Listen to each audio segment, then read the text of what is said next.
চীন সফরের শেষ দিনটা গল্পে আড্ডায় কাটিয়ে দিয়েছেন মার্কিন president Donald Trump. President Xi Jinping এর সঙ্গে মাত্র 10 মিনিটের ব্যক্তিগত আলোচনা শেষে ঐতিহাসিক ঝাংনান হাই চত্বরের বাগানে হাঁটাহাঁটি করেছেন দুই রাষ্ট্রপ্রধান।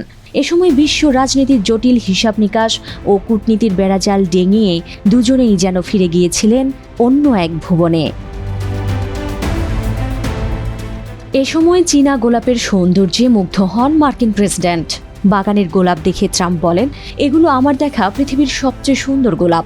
এরপর দুই নেতা সবুজ স্তম্ভ, পাখি ও ঐতিহ্যবাহী চীনা পাহাড়ের দৃশ্যে খচিত বারান্দা দিয়ে হেঁটে একটি ছোট চত্বরে পৌঁছে ছবি তোলেন। পরে দুই নেতা একটি সুসজ্জিত প্যাভিলিয়নে বসে গল্পে মাতেন। এ সময় শি দোভাষীর মাধ্যমে ঝাংনান হাইয়ের ইতিহাস সম্পর্কে ট্রাম্পকে জানান। আলোচনার এক পর্যায়ে ট্রাম্পকে ওই বাগানের গোলাপের বীজ উপহার হিসেবে পাঠানোর কথা জানান শি। ট্রাম্পও এই উপহারের প্রস্তাবে উচ্ছ্বাস প্রকাশ করেন, বলেন, আমি এটি খুব পছন্দ করব, এটি আমার জন্য দারুণ একটি ব্যাপার। এ সময় এই দুই রাষ্ট্রপ্রধানের মধ্যে ঝংনান হাইয়ের গাছপালা নিয়েও গল্প হয়েছে।